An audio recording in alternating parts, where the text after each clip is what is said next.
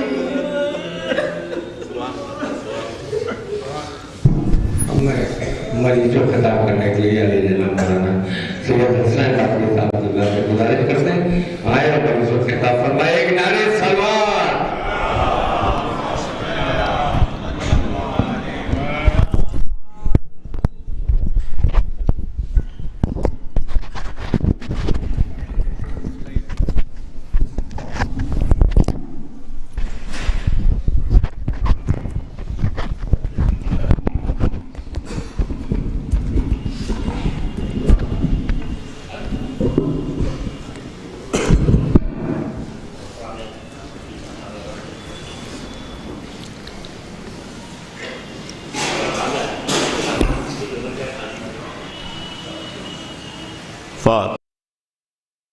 بسم الله الرحمن الرحيم الحمد لله الرحمن الرحيم مالك يوم الدين إياك نعبد وإياك نستعين اهدنا الصراط المستقيم صراط الذين أنعمت عليهم غير المغضوب عليهم ولا الضالين.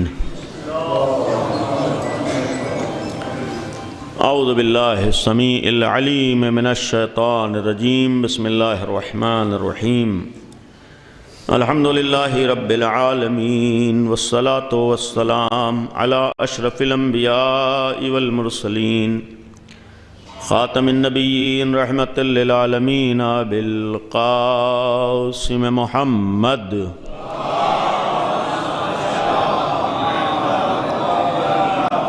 وآلہ الطیبین الطاہرین المعصومین المظلومین لا سیما بقیت اللہ فی الارضین ارواحنا و ارواح العالمین لتراب مقدمہ الفداء ولعنت اللہ علی اعدائہم وغاصب حقوقہم وقاتلیہم اجمعین. اما بعد قال اللہ سبحانہ تبارک و تعالی وقولہ الحق. بسم اللہ الرحمن الرحیم. وبشر الصابرین الذین اذا اصابتهم مصیبہ قالوا انا للہ و انا الیہ راجعون.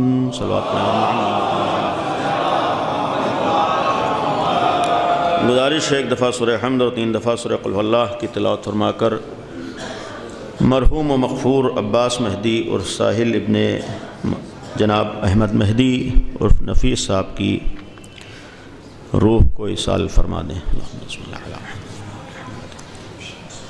بسم اللہ الرحمن الرحیم. الحمد للہ رب العالمین الرحمن الرحیم مالک یوم الدین ایاک نعبد و ایاک نستعین اهدنا الصراط المستقیم صراط الذین انعمت علیہم غیر المغضوب علیہم ولا الضالین. بسم اللہ الرحمن الرحیم.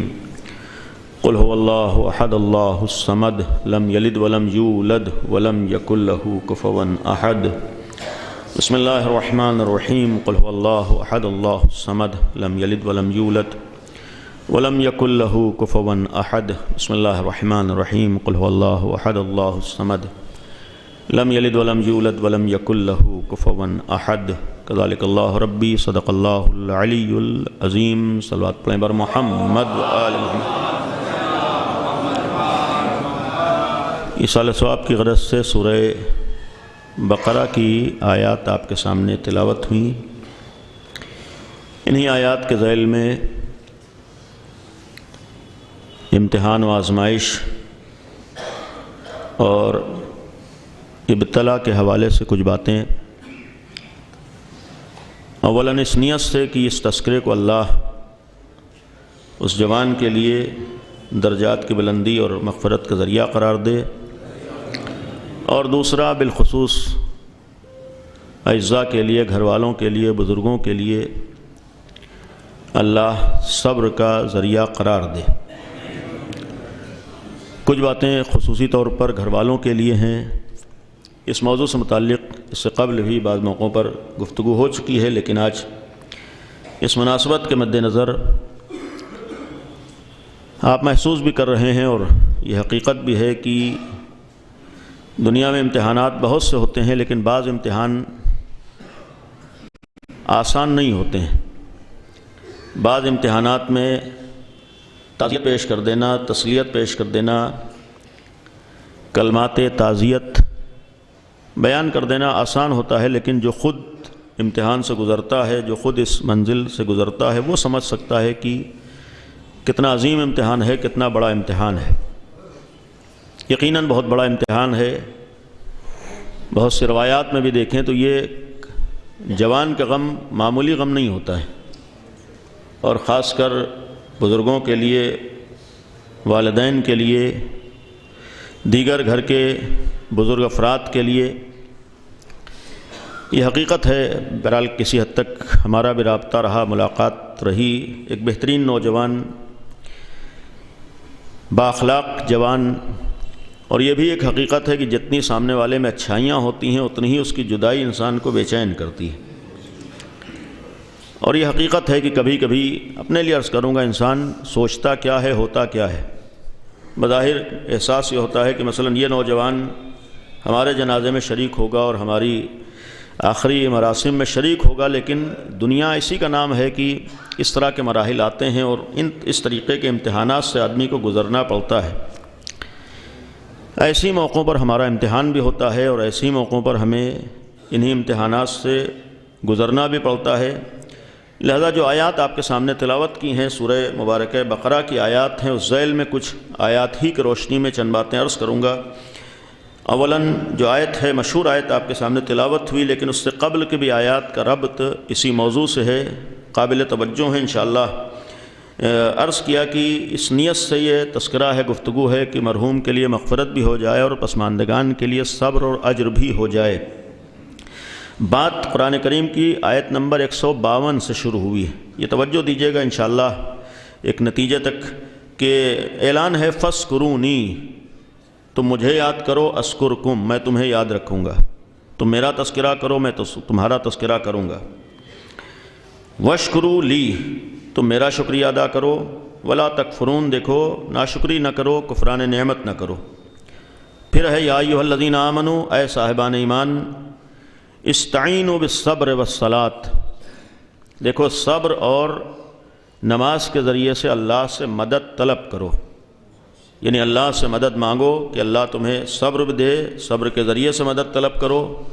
البتہ بعض تفسیروں میں صبر سے مراد نماز روزہ بھی کہا گیا، اور دوسرا نماز کے ذریعے سے اللہ سے مدد مانگو۔ اور پھر ان اللہ مع الصابرین، یہ قرآن نے اعلان کیا، اللہ صبر کرنے والوں کے ساتھ ہے، یعنی جیسے یہ آپ کے دوست احباب آپ کے ساتھ ہیں، ویسے اللہ کہہ رہا ہے کہ تمہارا خدا تمہارے ساتھ ہے، ان اللہ مع الصابرین۔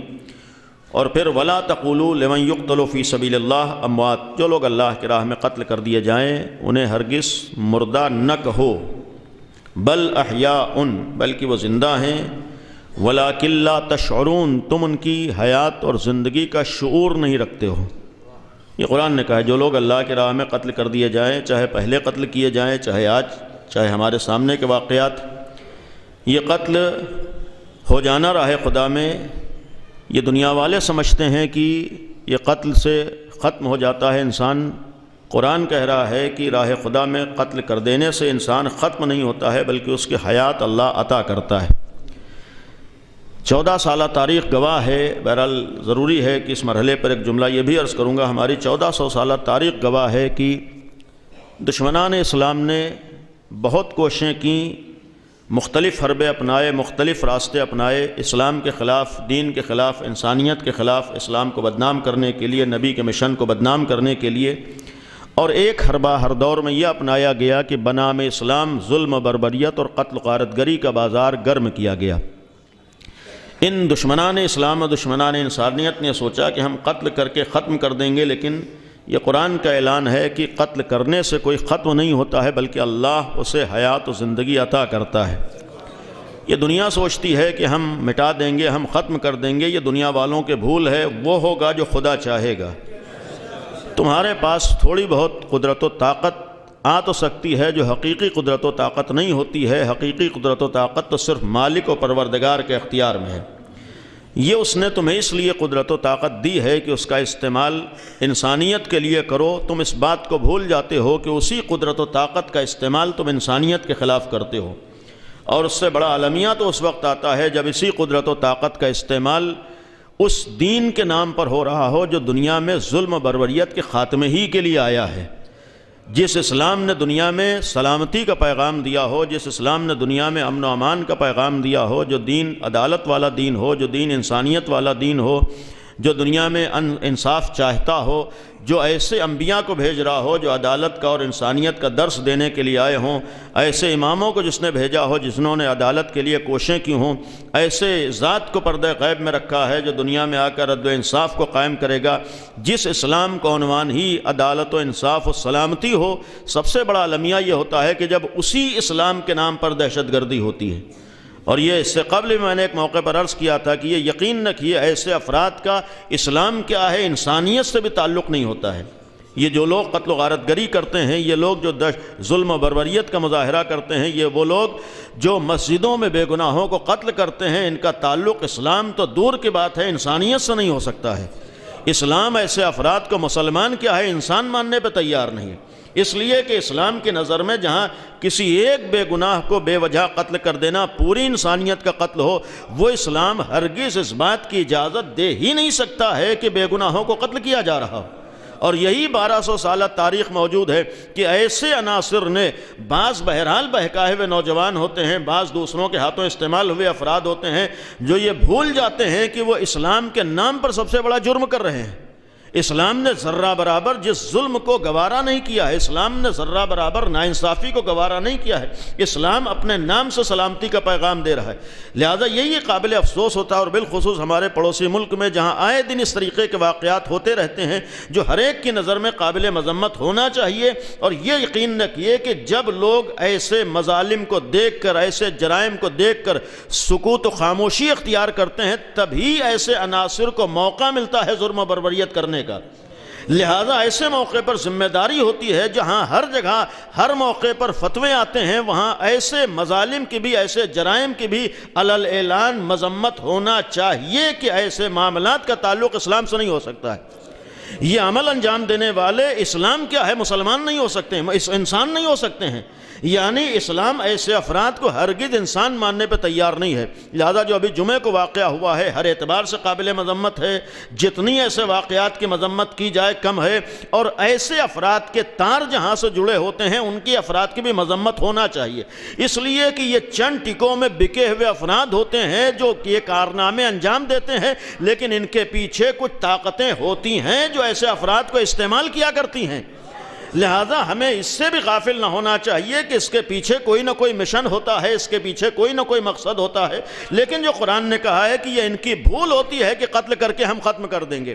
یہ جملہ کسی کہا تھا کہ جب کربلا میں قتل کر کے ختم نہ کر سکے تو اس طریقے کے واقعات سے خاتمہ نہیں ہوتا ہے، بلکہ یہی واقعات اور زیادہ حیات اور برکت کا سبب بن جایا کرتے ہیں۔ لہذا قرآن نے کہا وَلَا جو لوگ قتل کر دیا جائیں ہرگز انہیں تم مردہ گمان نہ کرو، انہیں نہ سوچو نہ کہو، بلکہ بل احیاء وہ زندہ ہیں، تم ان کی زندگی کا شعور نہیں رکھتے ہو، تمہیں نہیں معلوم ہے کہ اللہ نے کس طریقے سے۔ اب اس کے بعد سے یہ جملہ قابل توجہ ہے وَلَنَبْلُوَنَّكُمْ، اب غور کیجئے گا، قرآن کہہ رہا ہے، قرآن کے الفاظ ہیں وَلَنَبْلُوَنَّكُمْ بِشَيْءٍ مِّنَ الْخَوْفِ وَالْجُوعِ وَنَقْصٍ مِّنَ الْأَمْوَالِ، ہم ضرور بالضرور تم کو آزمائیں گے۔ قرآن کہہ رہا ہے ہم ضرور بالضرور تمہارا امتحان لیں گے، یہ قرآن کے الفاظ ہیں، ہم ضرور بالضرور تمہیں آزمائیں گے۔ کن چیزوں سے؟ اب یہ من الخوف والجوع، خوف سے، بھوک سے، نقص من الاموال، مال کی کمی سے، والانفس، جانوں سے، اور والثمرات، پھلوں سے، وبشر الصابرین، اب یہ صابرین یعنی صبر کرنے والوں کو بشارت دے دو، خوشخبری دے دو، الذین اذا اصابتهم مصیبہ، جب بھی ان کے سامنے کوئی مصیبت آتی ہے، کوئی امتحان آتا ہے، قالوا، ان کی زبان پہ یہ جملہ آتا ہے انا للہ، ہم سب اللہ کی ملکیت ہیں، وَإِنَّا إِلَيْهِ رَاجِعُونَ، ہر چیز کو اپنے مالک کے پاس واپس جانا ہے۔ کائنات کی ہر شے اس کی ملکیت ہے اور ہر ملکیت کو اس کے پاس واپس ہونا ہے۔ اولئک علیہم صلوات، یہی وہ لوگ ہیں جو اس منزل سے اگر گزر جائیں تو پھر اللہ کی جانب سے ان کے لیے رحمتیں ہیں، اللہ کی جانب سے ان لوگوں کے لیے رحمتیں ہیں، من ربہم، اپنے رب کی طرف سے، رحمہ، صرف رحمتیں نہیں ہیں بلکہ اللہ کی جانب سے صلوات بھی ہے اور رحمتیں بھی ہیں. اولئک هم المہتدون، اور یہی لوگ ہدایت یافتہ ہیں. اب اس کے بعد ہے ان الصفا والمروہ، بعد کی آیات ہیں، لیکن اس ذیل میں اگر ہم غور کریں قرآن نے جو ہمارے سامنے ایک معیار پیش کیا ہے ایک آیت کی روشنی میں کہ قرآن کے اگر ہم معیارات کو دیکھیں، اولاً اتنا مسلم ہے کہ قرآن یہ کہتا ہے آزمائش و امتحان یہ انسانی فطرت ہے. گویا امتحان و آزمائش سے ہر انسان کو گزرنا ہے. یہ غور کیجئے گا، یعنی ہر انسان کو، اور بالخصوص جو صاحبان ایمان ہیں انہیں امتحان دینا ہے. قرآن کے الفاظ ہیں سورہ مبارکہ عنکبوت کی آیات ہیں ابتدائی کہ احسب الناس ان یترکوا ان یقولوا آمنا وہم لا یفتنون، کیا لوگوں نے یہ سوچ رکھا ہے کہ صرف یہ کہہ کے وہ بچ جائیں گے کہ ہم ایمان لے آئے اور انہیں امتحان نہیں دینا پڑے گا؟ یہ غور کی جگہ قرآن کہہ رہا ہے کہ احسب الناس ان یقولوا آمنا وہم لا یفتنون، کیا لوگوں نے یہ سوچ رکھا ہے کہ صرف یہ کہہ کے بچ جائیں گے کہ ہم مومن ہو گئے ایمان لے اور انہیں امتحان نہیں دینا پڑے؟ اس کے معنی یہ کہ قرآن نے سوال کے انداز میں جواب دیا، جو بھی صاحب ایمان ہے اسے امتحان دینا پڑے گا. اب بہرحال ابھی ہمارے سامنے نفیس بھائی کا ایک جملہ تھا، ہر باپ بے چین ہو جاتا ہے اور اس طریقے کے مناظر اس طریقے کے واقعات میں تحمل کر لینا آسان نہیں ہوتا ہے، لیکن یہ آیت اس بات کا بھی پیغام ہے. قرآن نے کہا ہے کہ مومن ہو تو امتحان دینا پڑے گا. اس کے ایک معنی یہ ہے کہ جتنا ایمان کا درجہ بڑھے گا اتنا امتحان بھی سخت ہوگا. ایک صلوات پڑھ دی بر محمد و آل محمد. آگے تشریح عمل ہے.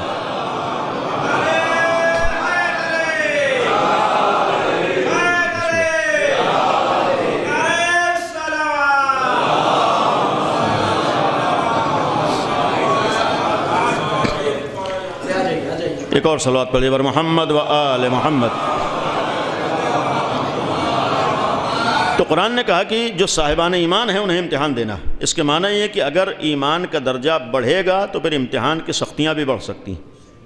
تو اب گویا اس منزل پر آ کر یہ کہنے کا حق ہے کہ اگر یہ احساس ہو کہ ہمارا امتحان بہت سخت ہوا ہے تو جہاں بے چینی ہے، جہاں غم ہے، جہاں احساس غم ہے، وہیں اس بات کا بھی احساس ہونا چاہیے کہ اللہ کی نظر میں صاحب ایمان تھے تبھی اس نے ہمارا امتحان لیا ہے.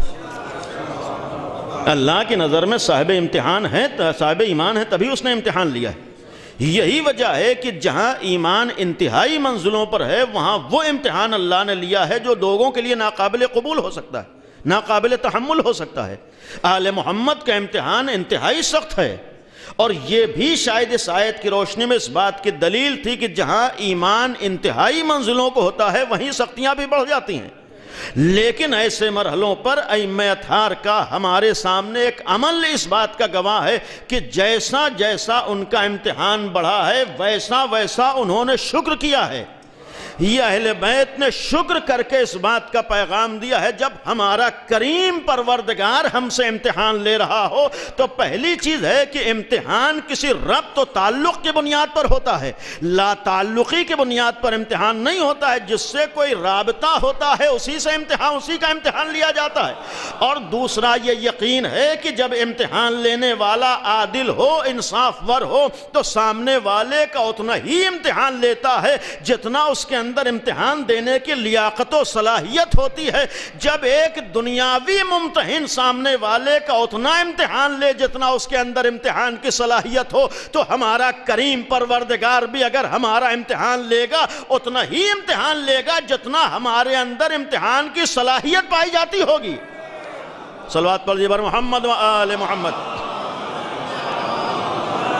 اس لیے قرآن نے کہا پہلی چیز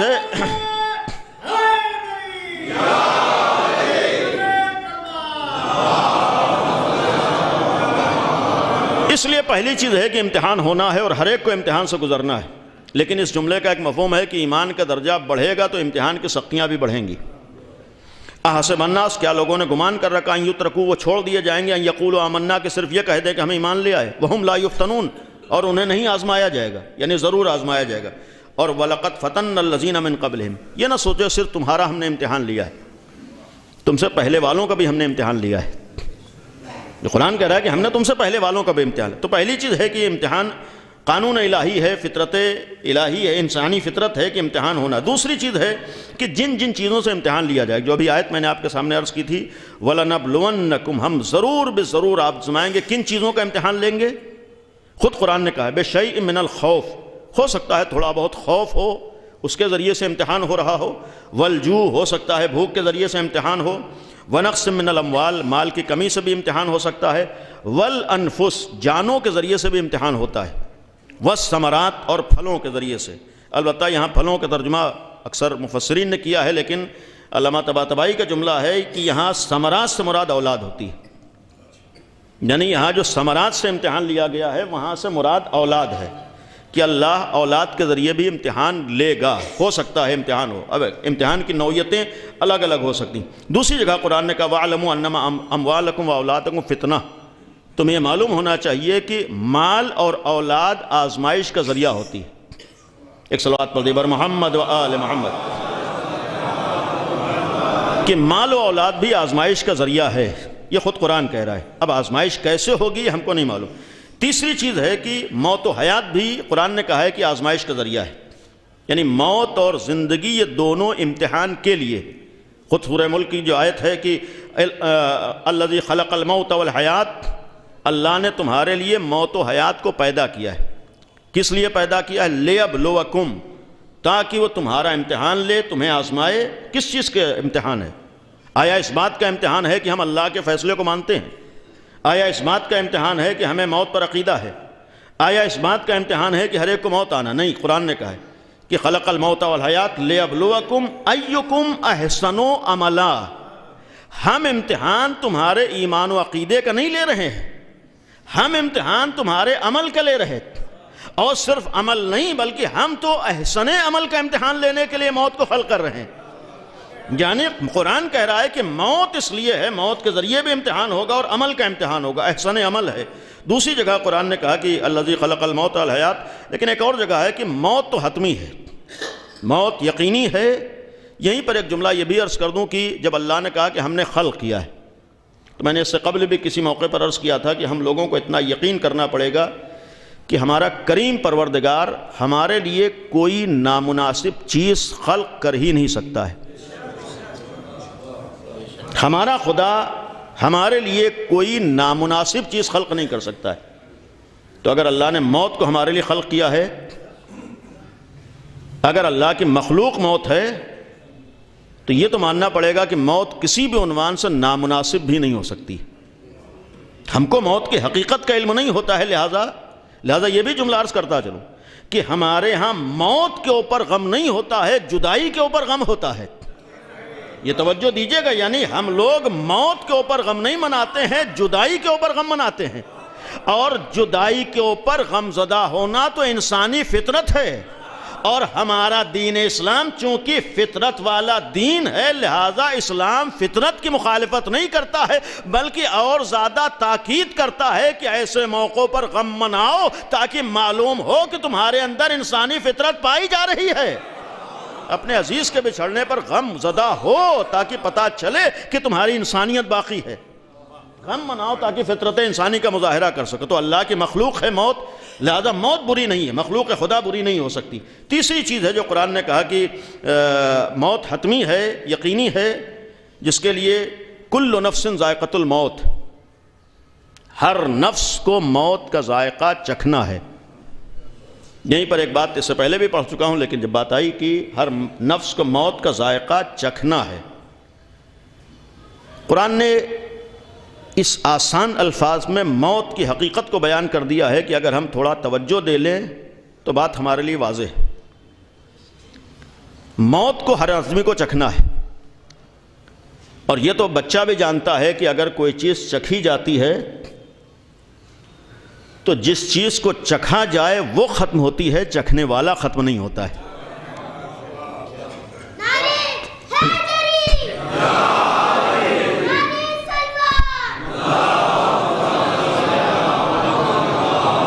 تو یہ حقیقت ہے کہ موت کا مطلب یہ ہے کہ ہمیں چکھنا ہے، تو ہمیں نہیں ختم ہونا ہے بلکہ موت کو ختم کر کے آگے بڑھنا ہے، ہم کو باقی رہنا ہے۔ کل نفس ذائقۃ الموت، ہم سب کو موت کو چکھنا ہے اور موت کو چکھ کے آگے بڑھنا ہے۔ یعنی موت ختم ہوگی، اسی لیے ہمارے ہاں موت کے لیے توفیٰ کا لفظ قرآن میں استعمال ہے، اس کے معنی مکمل طور پر کسی چیز کو اپنے اختیار میں لینا۔ تو اس کے معنی یہ نہیں ہے کہ موت کا مطلب ہم ختم ہو گئے، یہ ہمارے ہاں ایک لفظ معمولاً اس ملک میں ہم لوگ استعمال کرتے ہیں کہ فلاں ختم ہو گیا، تو یہ ہمارے اسلامی نقطہ نظر سے موت کے لیے لفظ غلط ہے۔ موت کے لیے بہترین لفظ ہمارے یہاں انتقال ہے۔ آدمی کا ختم ہو جانا اور ہے، آدمی کا انتقال اور ہے۔ یعنی آدمی کا انتقال، اور انتقال کے مطلب یہ ہے کہ جگہ بدلی ہے، انسان ایک جگہ سے دوسری جگہ گیا ہے، اور یہ جگہ بدلنے والے ہم اور آپ نہیں ہے، وہ مالک حقیقی ہے جو اپنے بندوں کے لیے انتہائی مہربان ہے۔ اس کے معنی یہ ہے کہ جب تک وہ مالک حقیقی مصلحہ سمجھتا ہے اپنی ملکیت کو جہاں چاہتا ہے رکھتا ہے، اور جب وہ مالک حقیقی مصلحہ سمجھتا ہے اپنی ملکیت کو اپنے پاس واپس بلا لیتا ہے۔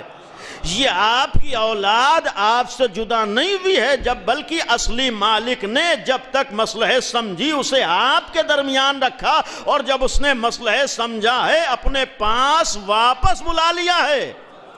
اب یہاں سے کم از کم اتنا تو یقین ہونا ہی چاہیے کہ جب کوئی چیز اصلی مالک کے اختیار میں چلی جاتی ہے تب اور زیادہ محفوظ ہو جاتی ہے۔ اس کائنات میں کسی کی اتنی حفاظت نہیں ہو سکتی ہے جتنا موت کے بعد اس کی حفاظت ہو جاتی ہے۔ اس کائنات میں مختلف پریشانیوں اور مصیبتوں کا شکار آپ کا جوان ہو سکتا تھا، لیکن اس کریم پروردگار نے اس دنیا سے اب اپنے پاس بلا لیا ہے، جہاں نہ مصیبتیں ہیں، جہاں پریشانیاں ہیں، جہاں مسائل ہیں۔ ایک صلوات پڑھیں بر محمد و آل محمد۔ تو اسی لیے قرآن نے کہا کہ یہ فیصلہ اللہ کا ہے اور موت حتمی ہے، اور پھر دوسری جگہ اینما تکونوا یدرککم الموت، کہیں بھی چلے جاؤ موت تمہیں آ لے گی، موت سے کوئی نہیں بھاگ سکتا، یہ قانون الہی ہے۔ ولو کنتم فی بروج مشیدہ، چاہے مضبوط قلعوں میں کیوں نہ چھپ جاؤ تب بھی موت سے نہیں بھاگ سکتے۔ اور تیسری چیز یہ بھی قرآن کی آیات کی روشنی میں کہ موت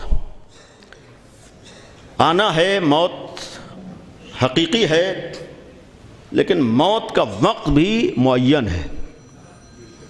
دو چیزیں یہاں قابل غور ہیں، موت کا وقت معین ہے، لیکن کسی بھی انسان کو یہ پتہ نہیں ہے کہ وہ وقت کب آئے گا۔ یعنی موت کا وقت قرآن نے صاف صاف کہا ہے کہ موت کا وقت معین ہے، البتہ یہ مکمل بحث ہے موت حتمی اور غیر حتمی۔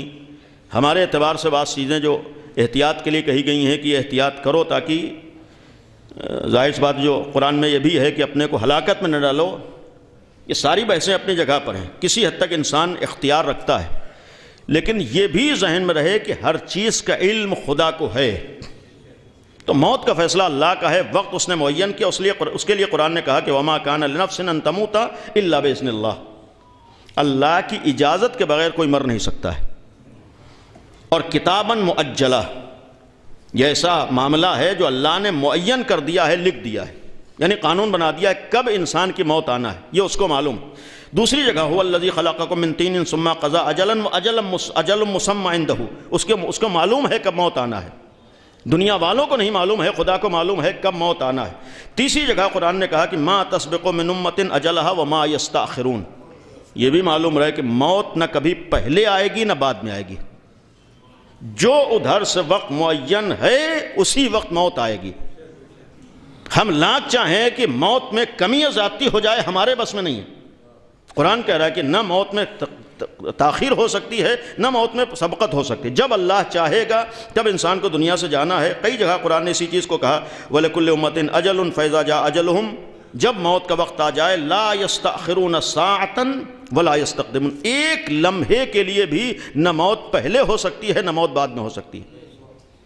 اگر ہم کو اس بات کا یقین ہو جائے تو بہت سی چیزیں ہیں، لیکن کم از کم دنیا کا خوف دل سے نکل جائے گا۔ بہت سی جگہوں پر انحرافات وہاں بھی آتے ہیں جہاں آدمی موت سے ڈر جاتا ہے۔ قرآن نے یہ بھی کہا ہے کہ خوف سے بھی ہم امتحان لیں گے۔ خوف کے معنی یہ بھی ہو سکتا ہے دنیا والے ڈرا رہے ہوں، لیکن یہ یقین رہے کہ فیصلہ اللہ کرتا ہے۔ مثال کے طور پر فرعون اگر اس غلط فہمی کا شکار ہو جائے کہ ہم سپر پاور ہو گئے، تو تم سپر پاور فرعون کو نہ سمجھو بلکہ اللہ کو سمجھو. فرعون کو سپر پاور نہ سمجھو، تم اللہ کو سپر پاور سمجھو. کائنات فرعون جیسوں کے اختیار میں نہیں ہے بلکہ خدا کے اختیار میں. دنیا میں وہ نہیں ہوتا ہے جو فرعون چاہتا ہے، وہ ہوتا ہے جو فرعون کا خدا چاہتا ہے. یعنی دنیا میں وہ نہیں ہوتا ہے جو فرعون صفت افراد چاہتے ہیں، وہ ہوتا ہے جو فرعون کو پیدا کرنے والا خالق ہے، وہ جو چاہے گا. کاش ہم کو یہی احساس ہو جائے کہ اختیار مالک کے اختیار بس میں ہے، دنیا والوں کے اختیار میں نہیں ہے، تو ہمارا ضمیر فروشی کا معاملہ ختم ہو جائے، ہمارے ایمان فروشی کا معاملہ ختم ہو جائے، یہاں طاغوت کے آگے سر جھکانے کا مسئلہ ختم ہو جائے. کاش یہ احساس ہو جائے کہ اصلی مالک تو اللہ ہے، کاش یہ احساس ہو جائے اصلی صاحب اختیار تو اللہ ہے، کاش یہ احساس ہو جائے اصلی سپر پاور تو ہمارا خدا ہے. اگر یہی احساس ہو جائے تو دیکھنے میں شاید مٹھی بھر ہوں، پوری دنیا کے مقابلے میں سینہ سپر ہو کر کھڑے ہو جاتے ہیں. یہ دنیا کے آگے سینہ سپر نہیں ہے، یہ ایمان ہے جو انہیں مقابلے پر کھڑا کیے ہوئے ہے. انہیں یقین ہے کہ طاقت خدا کی طاقت ہے، دنیا والوں کی طاقت نہیں ہے. چونکہ اللہ کی طاقت کو طاقت سمجھتے ہیں، نہ ایمان کا سودا کرتے ہیں، نہ ضمیر کا سودا کرتے ہیں، نہ کسی طاغوت کے آگے سر کو جھکاتے ہیں. اگر زبان سے اللہ اکبر کہتے ہیں تو واقعی اللہ ہی کو سب کچھ سمجھتے ہیں. یہ نہیں ہوتا ہے کہ زبان پر تو اللہ اکبر ہو لیکن کسی طاغوت کے آگے سر جھکا رہے ہو، کسی طاغوت کی جی حضوری کر رہے ہو. نہیں، اگر واقعی معنی میں قوت خدا اور اللہ پر ایمان کو دیکھنا ہو تو آج کے زمانے میں آ کر ایران کو دیکھ لو. یہ ایران نہیں ہے، یہ قدرت خدا کا ایک ہمارے سامنے نمونہ ہے. یہ اللہ پر یقین کا ایک ہمارے سامنے نمونہ ہے کہ جسے اللہ پر یقین ہوتا ہے وہ دنیا کی طاقتوں سے نہیں گھبراتا ہے بلکہ دنیا کی ہر طاقت کے سامنے سینہ سپر ہو کر یہی اعلان کرتا ہے کہ اگر تمہارے پاس طاقت ہے تو ہمارے خدا کی دی ہوئی طاقت ہے. جب خدا کی دی ہوئی طاقت پہ تم ناز کر سکتے ہو تو ہمارے اوپر تو اللہ کی طاقت و سہارا ہے. صلوات پڑھیں بر محمد و آل محمد. اسی لیے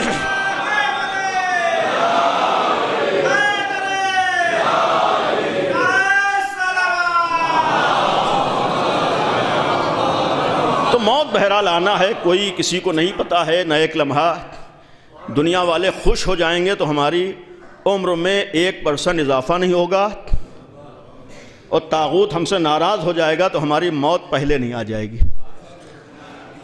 اس کے معنی یہ بھی ہیں کہ اگر دنیا والے ناراض ہو گئے تو ہماری جو ادھر سے موت لکھی ہوئی ہے وہ پہلے نہیں ہو جائے گی، اور دنیا والے خوش رہیں تو ہمارے موت میں نہ اضافہ ہونے والا ہے.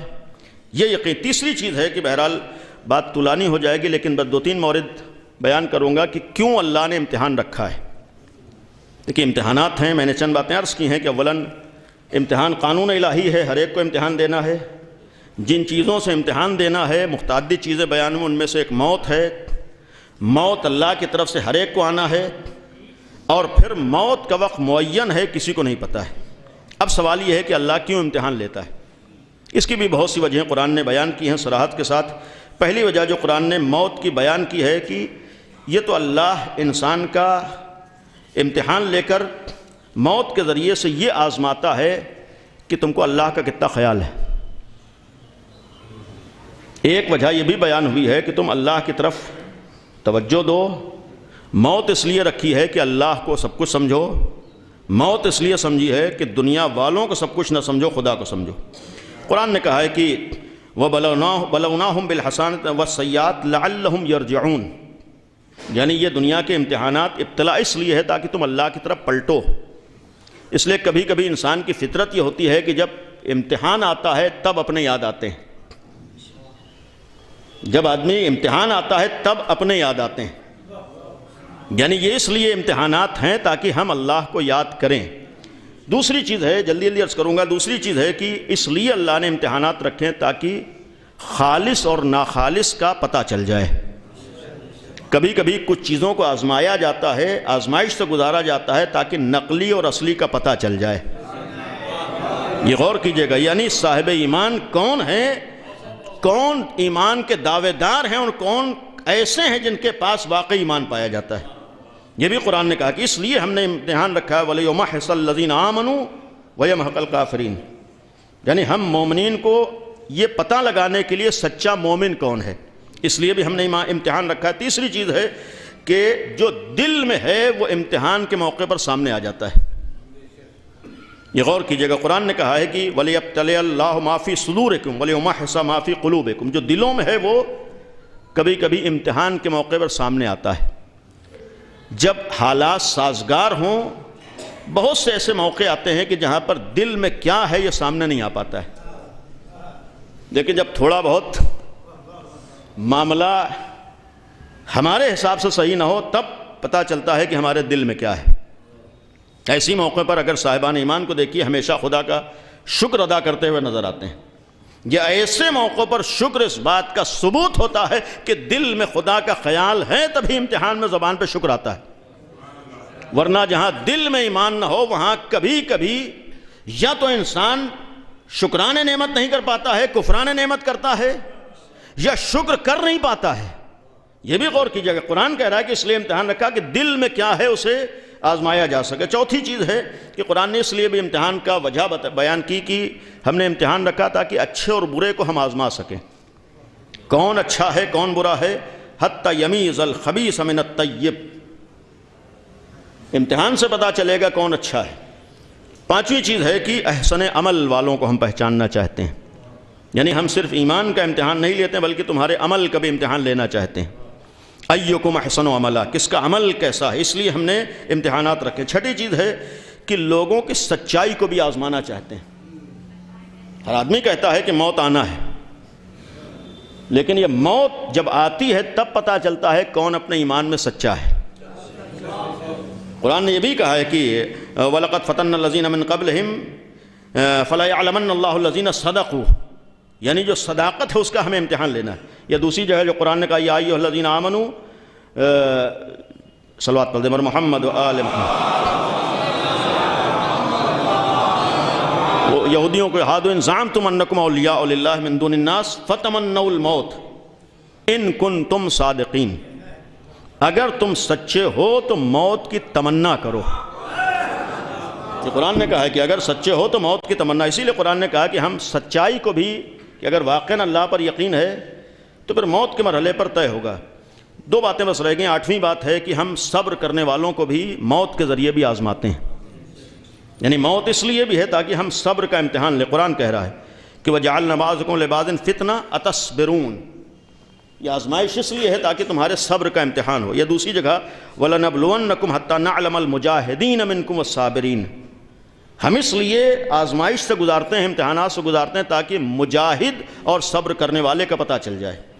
آخری چیز جو قرآن نے کہی تقویٰ ہے اور شاکرین ہیں، لیکن ایک روایت ہے، یہ مولا الموحدین امیر المومنین حضرت علی ابن ابی طالب علیہ السلام کی روایت ہے، آخری روایت ہے۔ امام نے فرمایا کہ یہ جو اللہ امتحان لیتا ہے تو امتحان لینے کی کوئی نہ کوئی وجہ ہوتی ہے، اور ہمیشہ امتحان لینے والا لا علمی کی بنیاد پر امتحان نہیں لیتا ہے۔ یہاں مولا کا جملہ ہے کہ فرمایا وَإِن كَانَ سُبْحَانَهُ أَعْلَمُ بِهِم مِّنْ أَنفُسِهِمْ، اللہ تو تم لوگوں کو تم سے زیادہ جانتا ہے، ہمارے دل میں کیا ہے وہ تو اس کو معلوم ہے۔ ایسا نہیں ہے کہ اس کو نہیں معلوم ہے کہ دل میں کیا ہے وہ سامنے آ جائے، اسے معلوم ہے ہمارا ایمان کیا ہے، ہماری صداقت کیا ہے، ہمارے پاس تقویٰ کا احساس، ساری چیزیں سب اس کو پتہ ہے۔ جب سب کچھ پتہ ہے تو پھر امتحان کیوں لے رہا ہے؟ یہ قرآن کہہ رہا ہے، امیر المومنین فرمایا کیوں اللہ امتحان، سب کچھ اسے معلوم ہے، ہم سے زیادہ معلوم ہے۔ فرمایا لِتَظْهَرَ الْأَفْعَالُ الَّتِي بِهَا يُسْتَحَقُّ الثَّوَابُ وَالْعِقَابُ، اس لیے اللہ کبھی کبھی امتحانات سے گزارتا ہے کہ تم سے ایسے افعال و اعمال صادر ہوں جس کی بنیاد پر اللہ تمہیں اجر اور ثواب دے۔ یعنی امیر المومنین نے فرمایا اس لیے اللہ تمہیں صبر و اجر دے۔ بہرحال قرآن میں نمونے بھی بہت سے ہیں اس کے بھی، جہاں جہاں صبر کیا ہے اور کیسے کیسوں نے صبر کیا ہے، ختم کیا۔ بہرحال باتیں بہت سی تھیں، لیکن آج ہمارے لیے صدمہ ہے، بہرحال گھر والوں کے لیے، اعزاء کے لیے، اور بالخصوص بزرگوں کے لیے اور ایک جوان کے لیے، لیکن ہم اس بات کے اوپر شکر بھی بجا لائیں کہ اگر ہمیں امتحانات سے گزرنا پڑتا ہے تو ہمارے سامنے ایسے نمونے بھی موجود ہیں کہ اگر تھوڑا بھی ہم انہیں نگاہوں میں رکھیں تو اپنا غم قابل برداشت ہو جائے گا۔ ہمارے سامنے ایسے نمونے، خود انبیاء کی تاریخ امتحانوں کی گزری ہے، لیکن بالخصوص اہل بیت کی جو تاریخ ہے یہ معمولی تاریخ نہیں ہے۔ یہ روایت ہم لوگ سنتے رہتے ہیں، جب اپنے اوپر کوئی غم اور مصیبت آئے تب اہل بیت کے غم کو یاد کرو۔ دو وجہیں، تاکہ تمہیں اپنے غم کے اوپر صبر اور قرار آ جائے، اور دوسرے یہ ہے کہ معلوم ہو کہ غم کسے کہتے ہیں، تب پتہ چلتا ہے کہ ہاں واقعی معنی میں غم کسے کہتے ہیں۔ ایک جوان انتہائی نیک جوان تھا، اور یہ بھی عرض کروں گا، آپ جتنا آپ لوگوں کے بس میں تھا آپ نے اپنی طرف سے کوئی کمی ہونے نہیں دی، لیکن ایک منزل آنے کے بعد آپ کے اختیارات ختم ہو گئے، اب اصلی مالک کے اختیارات ہیں۔ جتنا باپ کو اپنی اولاد سے محبت ہے اس سے ہزاروں نہیں کروڑوں گنا زیادہ خدا کو بندوں سے محبت ہے، یعنی خدا کو محبت۔ اب اس کا فیصلہ یہاں سے، لیکن یہ جو فیصلہ ہے ہمارے لیے اہل بیت جیسے ایک نمونے بھی موجود ہیں۔ اگر یہ امتحان ہے تو ہمارے سامنے آل محمد کا بھی امتحان ہے۔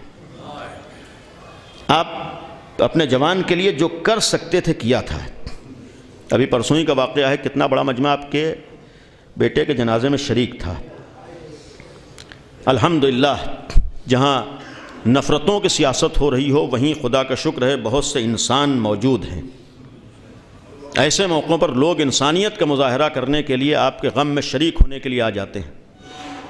ایسے موقع پر لوگ انسانیت کا مظاہرہ کرتے ہیں، وہ مسلک نہیں دیکھتے، مذہب نہیں دیکھتے، تعلقات کو نہیں دیکھتے ہیں، رشتہ داری کو نہیں دیکھتے ہیں، آپ کے غم میں آ کر شریک ہوتے ہیں۔ آج ایک نوجوان جاتا ہے تو اتنا بڑا مجمع غم میں آ کے شریک ہوتا ہے۔ ذرا نگاہ اٹھا کر حسین کے جوان کو سوچئے، آج آپ غم زدہ ہیں، حق ہے آپ کو غم منانے کا، لیکن یہ مولا کا جملہ بھی نگاہوں میں، جب اپنا غم آئے تو حسین ابن علی کے غم کو یاد کرو، اہل بیت کے غم کو یاد کرو۔ آج پورا بھرا گھر ہے، اعزاء موجود ہیں، رشتہ دار موجود ہیں، بزرگ موجود ہیں، احباب موجود ہیں، گلے سے لگانے والے موجود ہیں۔ عزیزو، جس وقت آپ کا نوجوان دنیا سے گیا کتنے لوگوں نے آپ کو آ کر گلے لگایا ہے، لیکن ذرا انصاف سے بتائیے، جب حسین کا 18 سال کا جوان دنیا سے گیا ہے، گلے لگانا دور کی بات ہے، کسی ایک نے بھی آ کر کلمہ تعزیت کہا ہو؟ یعنی محسوس کیجئے آج آپ غمزدہ ہیں، حق ہے آپ کو غم منانے کا، لیکن اب عبداللہ الحسین کے دل سے پوچھئے کہ جوان کا غم کسے کہتے ہیں۔ عزیزو، امام حسین نے سب کو خدا حافظ کہا ہے، آپ کے لیے ایک غم ہے، اب عبداللہ الحسین کے لیے صبح سے لاشوں پہ لاشیں ہیں۔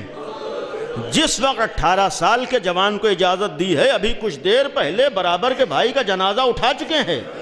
مولا حسین کے لیے کیا عباس جیسے بھائی کی شہادت معمولی غم تھی؟ کیا مولا حسین کے لیے عباس جیسے بھائی کا چلا جانا معمولی امتحان تھا؟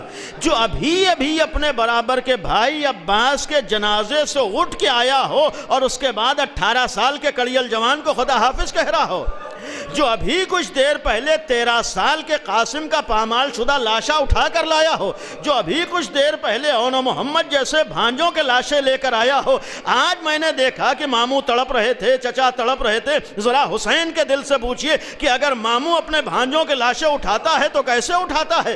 جب آقا حسین نے اون و محمد کے لاشیں اٹھائے ہوں گے تو دل پہ کیا گزری ہوگی؟ جب آقا حسین نے اپنے قاسم کا پامال شدہ لاشا اٹھایا ہوگا تو دل پہ کیا گزری ہوگی؟ جس وقت آپ جنازے کو دیکھ رہے تھے، ذرا کربلا کا رخ کر کے سوچئے، مولا حسین ایک کے بعد ایک لاشے کو لا رہے ہیں، اور جب سب کا غم برداشت کر چکے، اب 18 سال کا جوان سامنے کھڑے ہو کر ہاتھوں کو جوڑ کر کہتا ہے، بابا اب مجھے بھی مقتل میں جانے کی اجازت دے دو۔ مولا حسین اپنے لال کو کیسے مقتل میں جانے کی اجازت دے؟ انسانی احساسات بھی ہیں، ایک باپ بھی مولا حسین ہے، امتحان دینا ہے، امام وقت ہیں، انسانی احساسات کے ساتھ ہیں، ایک باپ کا دل بھی حسین کے پاس ہے۔ عزیزو، جب بیٹا آ کر سامنے کھڑا ہو گیا، کیسے باپ الوداع کہے؟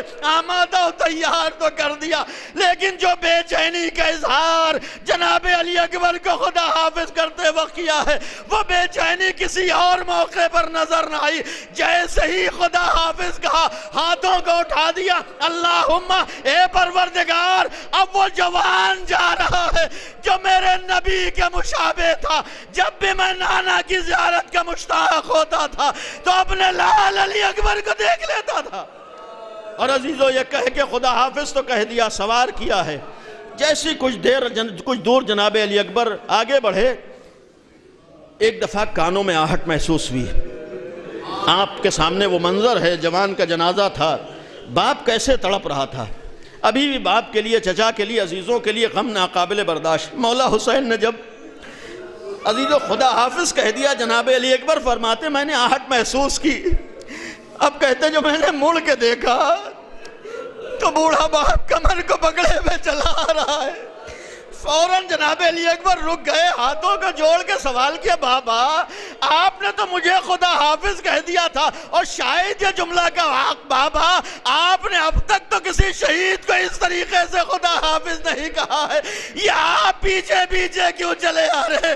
عجب جملہ کہے میرے لال، کاش تم صاحب اولاد ہوتے تو معلوم ہوتا ایک بوڑھے باپ کے لیے جوان بیٹے کا غم کتنا سخت ہوتا ہے. عزیز مولا نے خدا حافظ کہہ تو دیا، اب کس طریقے سے آ کر خیمے کے سامنے بیٹھے ہیں کوئی بیان نہیں کر سکتا. جو ابھی مسلسل غم پہ غم برداشت کر چکا ہو، آقا خیمے کے سامنے بیٹھے ہیں. یہ بھی علماء پڑھتے رہتے ہیں کہ ایک دفعہ جناب علی اکبر واپس آئے. آپ محسوس کیجئے، اگر آپ کا بیٹا کسی بات کا مطالبہ کرے اور آپ سے کچھ مانگے، آپ کوشش کریں گے کہ اپنے بیٹے کی، اور محسوس کیجئے کہ بہرحال ایک طولانی بیماری کا زمانہ بھی جوان کے لیے گزرا. انشاءاللہ اللہ انہی تکلیفوں کو اس کے لیے وہاں آسانی کا ذریعہ قرار دے. آپ محسوس کیجئے اگر آپ کا بچہ آخری لمحات میں آپ سے کسی چیز کا مطالبہ کرتا، ایسی چیز جو ممکن ہو، اگر وہ آپ سے آ کر مانگتا تو آپ کے دل پہ آپ کس طریقے سے اس کی تمنا پوری کرتے. امام حسین کے لیے جناب علی اکبر صرف بیٹے نہیں تھے بلکہ نانا کی شبیہ بھی تھے. گویا مولا حسین کے لیے دوہرا غم ہے. اور ایسا بیٹا آ کر حسین جیسے بابا سے صرف ایک جملہ کہتا ہے، تاریخ کے الفاظ ہیں، بابا قط قتلنی العطش، مجھے پیاس مارے ڈالتی ہے. بابا کاش پانی کا ایک قطرہ مجھے مل جائے. ذرا سوچو، ساقی کوثر کے لال سے اس کا 18 سال کا جوان یہ کہہ رہا ہو، بابا کاش مجھے پانی کا ایک قطرہ مل جائے. مولا حسین کے لیے بھی امتحان تھا. جناب علی اکبر کو اس عالم میں خدا حافظ کہا ہے. اب مقتل میں آئے، بس ختم کر رہا ہوں کہ آ تو گئے، یہ جملہ کہہ کے رخصت کیا کہ میرے لال جاؤ، تمہیں تمہارے دادا آب کوثر سے سیراب کریں گے.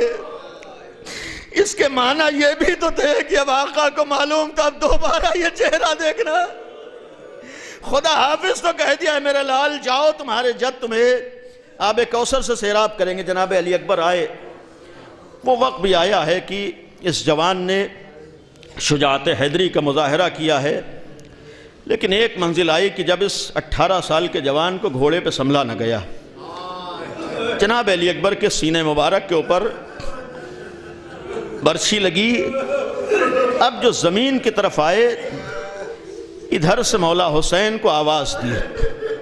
مشہور یہ ہے کہ جس وقت جناب علی اکبر نے آواز دی، یہ الفاظ کہتے، بابا میرا آخری سلام قبول کرو،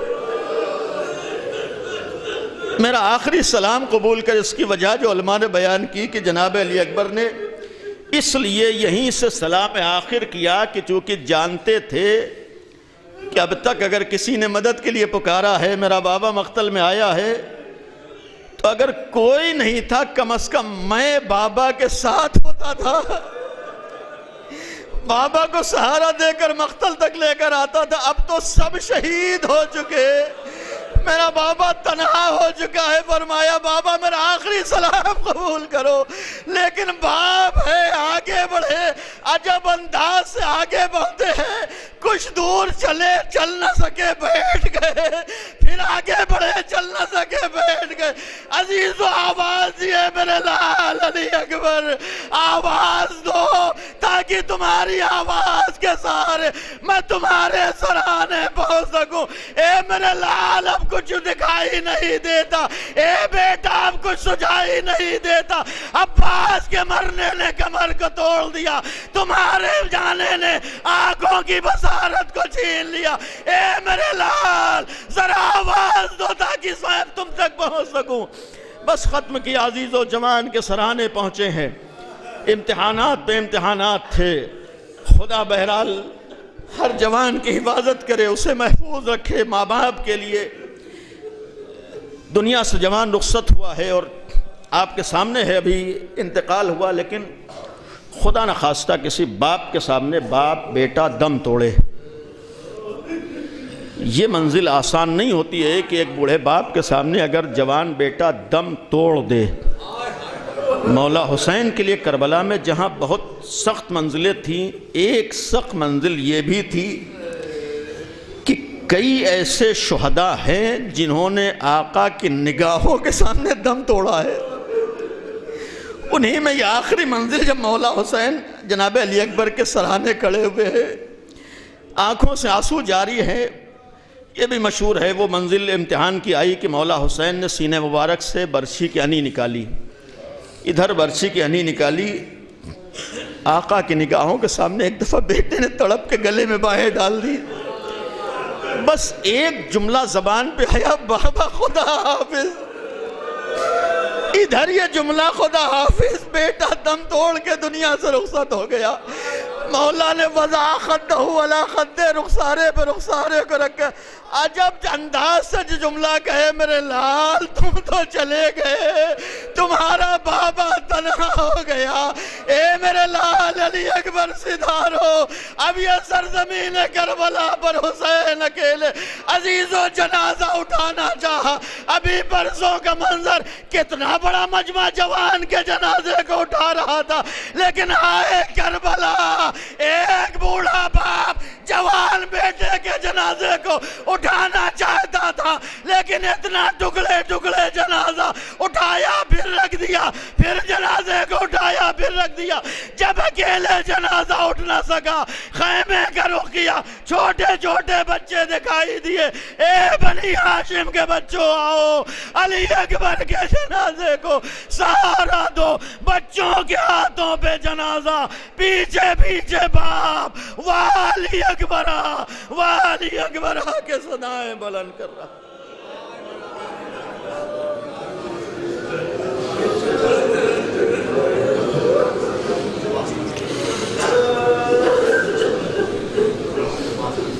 الا لعنت اللہ علی القوم الظالمین، سيعلم الذین ظلموا ای منقلب ینقلبون۔ خدایا ہماری اس عبادت کو قبول فرما، خدایا اس ذکر کو مرحوم کی مغفرت کا ذریعہ قرار دے، خدایا اس مرحوم کے درجات کو عالی فرما، جوار رحمت میں جگہ عنایت فرما۔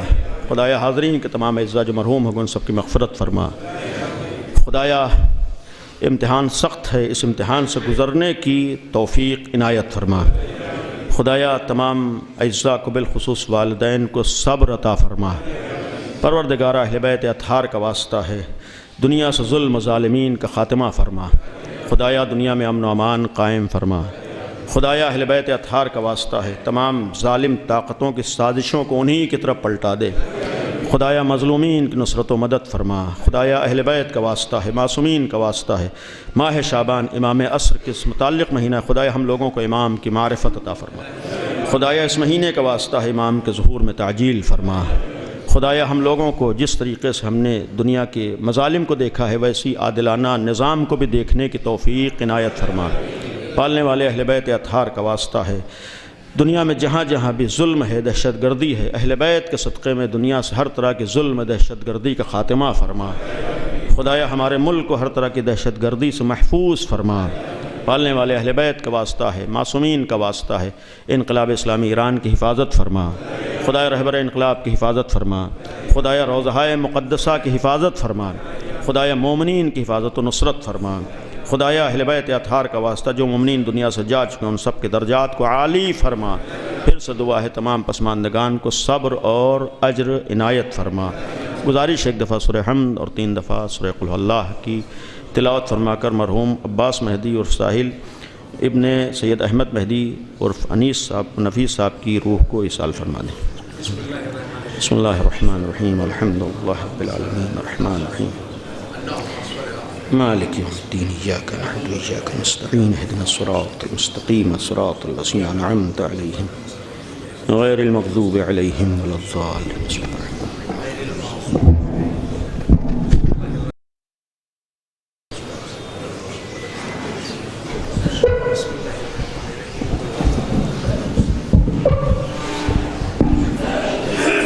السلام علیکم یا مولایا یا ابا عبداللہ، السلام علیکم یا ابن رسول اللہ، السلام علیکم جمیع شہداء کربلا و اسراء کربلا، السلام علیکم ورحمۃ اللہ وبرکاتہ، السلام علیکم یا مولایا یا غریب الغرباء، السلام علیکم یا معین الضعفاء والفقراء، السلام علیکم یا شمس السموت وانس النفوس، السلام علیکم ایھا المدفون بارض طوس، السلام علیکم یا سلطان العرب والعجم، السلام علیکم یا ابا الحسن علی بن موسیٰ الرضا، السلام علیکم ورحمۃ اللہ وبرکاتہ، السلام علیکم یا مولانا یا صاحب العصر والزمان، الامان الامان الامان، السلام علیکم یا خلیفۃ الرحمن، السلام علیکم یا شریک القرآن، السلام علیکم یا امام الانس والجان، عجل اللہ تعالی فرجک وسہل اللہ تعالی مخرجک وظہورک، السلام علیکم ورحمۃ اللہ وبرکاتہ۔